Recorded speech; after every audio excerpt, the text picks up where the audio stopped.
Okay, I assume that you don't hear the music. So, to begin, hello everyone, this is Video Game Star channel, and I'm going to reveal my possible hypothesis of what's going on that the DDR isn't coming around in many arcades.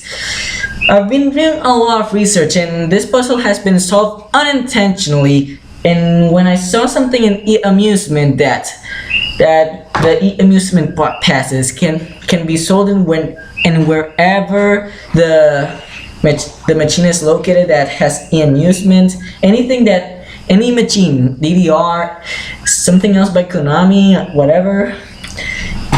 Well, so far I don't know where to start, but let's say that it's a bit complicated and you're going to really watch this entire video. So to begin, I've been doing a lot of research and basically on a little bit of DDR history. So let's say that this whole e-amusement thing has been going around since Supernova or Supernova 2.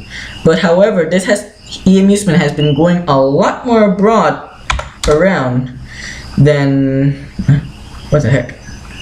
Oh, a lot more broad than has been going around in a much more broad way than, well, let's say, I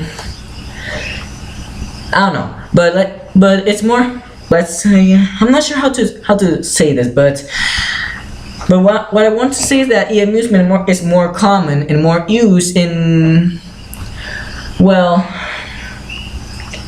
it's more common, okay? And according to the research I did, this whole thing can be used to see high scores online. And then it went more broad when DDR-X2 was introduced, which is when we'll be more likely to have less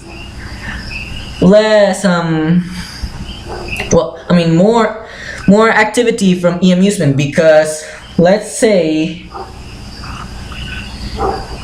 you want to enter replicant the action. I'm not sure how you enter that, but in order to get the updates you need to be online, and if you want to compete in a worldwide level, you're going to need an e-amusement pass to compete online and to register your scores without having to put an entry every time you break one. And so right now, that is when I assume most likely was when Konami began to sell those e-amusement passes. No, because DDR-X used the USB thingy, and I assume that DDR-X2 began to use the e-amusement thing. So from what I can assume, because the stores have to sell those e-amusement passes, it will incur much more cost than what the machine will be generating.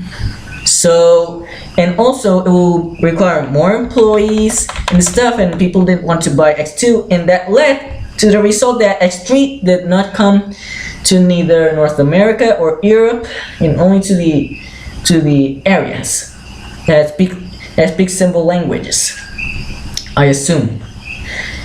And that's what happened.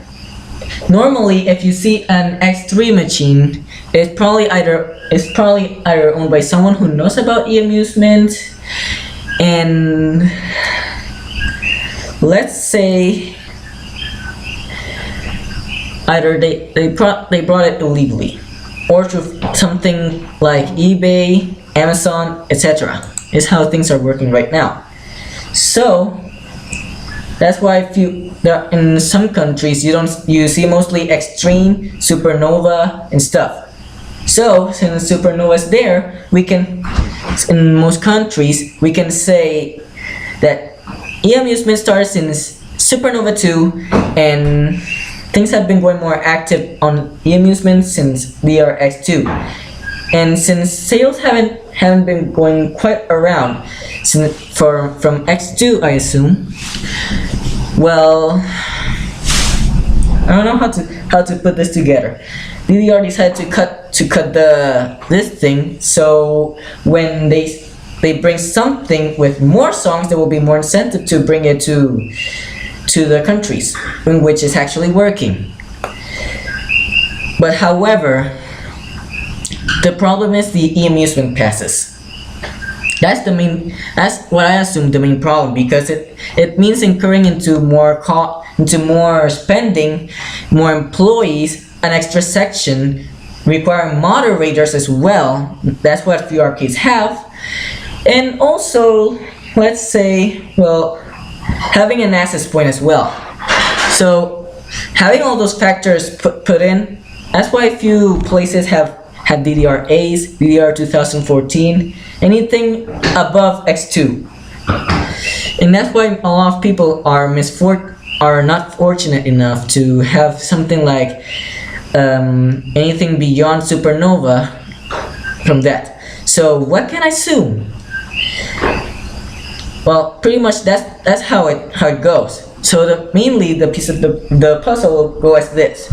Economy and contracts have an influence here. The contract forces you to sell those amusement passes, and of course, because it's a contract, few people are going to accept it.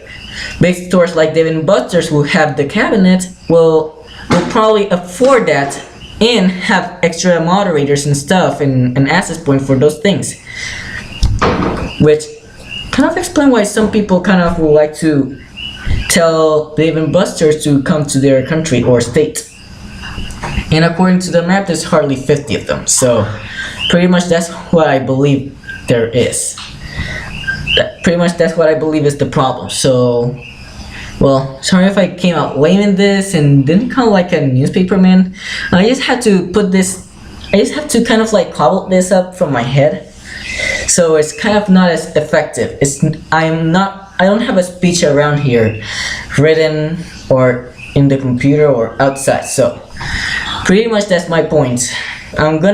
So if in case you just skip to the end to the point or just want to re-emphase, DDR8 is not really coming to many countries, and unless Konami does something to simplify the e-amusement thingy, like online selling or using I don't know, the phones to provide free passes, we're not going to have much success. And obviously some people are really going to dislike the e-amusement thing, because without an e-amusement pass you can't get rid of some annoying things from DDR8, such as the training bars from it. But that's something for another day. So generally, that's the main problem. More or less, let's say that Konami expects you to sell those things and you're under a contract. That's the main problem. So, well, that's pretty much it. Thank you for watching, and do whatever you want, like liking, subscribing, etc. And I really hope you don't curse me on this, and we'll see you for another video. I upload a lot of different videos, so let's say goodbye and never give up. Not really, you cannot give up. These recent 19s are super extreme.